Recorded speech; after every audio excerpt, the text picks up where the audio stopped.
Very good morning, dear students. So today in this video lecture, we are forwarding the last chapter, the previous chapter. Okay. So commercialization of agriculture. कल हमने discuss किया था कि कैसे Britishers India में आए, कैसे उन्होंने इनकम अर्न करना शुरू की. Right. Here in this video lecture, we are going to discuss the forward part of that chapter. So first of all, commercialization of agriculture. Agriculture को कैसे कमर्शलाइज किया गया, मतलब उसका मार्केट एक टाइप का बना दिया गया.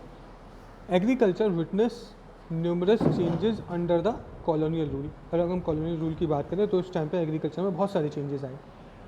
The industrial revolution of 18th century led to the establishment of factories in Britain. 18th century का तो एस्टैब्लिशमेंट हुआ. ओके उससे क्या हुआ, ब्रिटेन में इंडस्ट्रियल रिवॉल्यूशन आ गई. These factories required raw material. अब उन फैक्ट्रीज को चलाने के लिए रॉ मटेरियल की रिक्वायरमेंट होती है. लाइक शुगर बनाने के लिए शुगर केन की रिक्वायरमेंट होती है, राइट. तो उसी तरह से उन फैक्ट्रीज को चलाने के लिए रॉ मटेरियल की रिक्वायरमेंट होती थी. They force the Indian farmers to grow cash crop. तो ब्रिटिशर्स वो जो रॉ मटेरियल था वो इंडिया से मंगाता था, बाकी कंट्रीज से मंगाता था, राइट. तो अब क्या हुआ कि उनको रॉ मटेरियल की रिक्वायरमेंट के लिए इंडिया के जो फार्मर्स थे उनको फोर्स करना शुरू कर दिया कि वो कैश क्रॉप्स ग्रो करना शुरू करें. The commercialisation of agriculture. अब कैश क्रॉप्स कौन कौन सी थी, जैसे जूट हो गया, कॉटन हो गया, Indigo, one of the most important cash crop you can say at that time. The commercialization of agriculture contributed to effect of industrial revolution in Britain. Commercialization जब हुआ तो उसका बहुत बड़ा इफेक्ट पड़ा और बहुत ज़्यादा चेंजेस आए कहाँ पे, इंडस्ट्रियल रेवोल्यूशन में, क्योंकि उनको रॉ मटेरियल ईजिली अवेलेबल हो रहा था. वो तो उनको तो फ़ायदा हो रहा था, लेकिन उससे क्या हुआ, जो इंडिया के फार्मर्स थे उनकी सेल्फ सफिशिएंसी ऑलमोस्ट खत्म हो गई, बर्बाद हो गई. Indigo rebellion. तो जब लोग परेशान हो जाते हैं, कुछ ना कुछ रेबल करते हैं, विद्रोही हो जाते हैं, राइट. वही हुआ. Indigo was a tropical plant that was widely cultivated for the dark blue die it produce. Indigo एक तरह का ट्रॉपिकल प्लांट होता है, ओके, जो कि गर्म एरियाज में होता है. वो उसको क्यों प्रोड्यूस कर, उसके लिए हम क्यों लगाते हैं, जिससे कि उसकी डाई मिल सके. डाई से क्या होता है, ब्लू कलर की डाई मिलती है, जिससे अलग अलग तरीके के क्लोथ में डाई की जाती है, right. The textile factories that had come in Britain during the industrial revolution created a huge demand for Indigo. जो टेक्सटाइल फैक्ट्रीज आई, क्योंकि उस समय कपड़ों पे डाई बहुत होती थी इंडिगो की, ओके. नीले कलर का होता है, ब्लू, उसको हम नील, जैसे जो रंग होता है नील का वैसे होते हैं. तो उस समय बहुत ज़्यादा डिमांड थी इंडिगो की. Indigo was cultivated through 2 methods. उसको 2 मेथड से कल्टिवेट करता है, निज और रेवती. अंडर निज method Indigo was cultivated in plantation which were owned by rich European planters. निज मेथड में क्या होता था, जो बड़े बड़े यूरोपियन प्लांटर्स थे वो उसको प्लांट करते थे.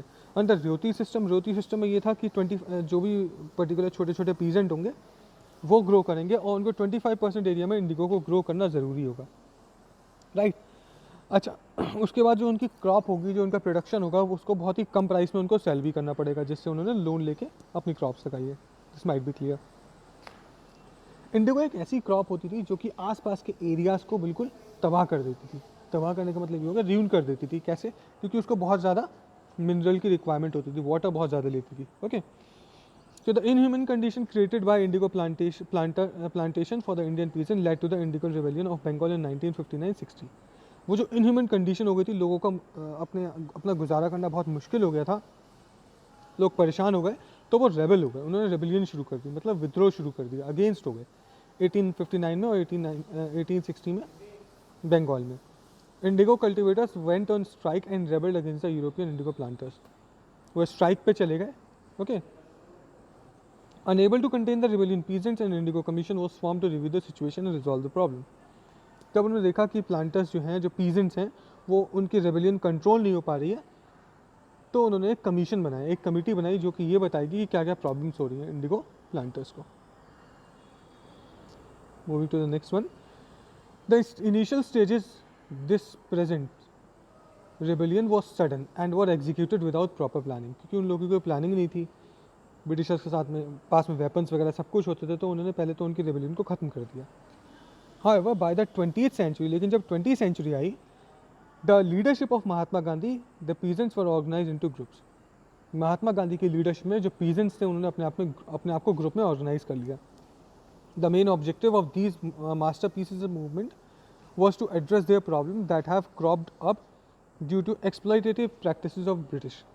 जो मेन ऑब्जेक्टिव था इन लोगों का वो ये था कि जो एक्सप्लॉयटेटिव, जो परेशान करने वाली प्रैक्टिसेस कर रहे हैं यूरोपियंस, कि जानबूझकर आपको इंडिगो ही ग्रो करनी है, आपको कैश क्रॉप्स ही ग्रो करनी है, क्योंकि अगर खाने के लिए कोई क्रॉप ग्रो नहीं करेंगे तो खाएंगे क्या, राइट? तो वो परेशान हो गए थे, तो उन्होंने जो ब्रिटिश की एक्सप्लॉयटरी प्रॉपर्टीज थी उसके अगेंस्ट बोलना शुरू कर दिया।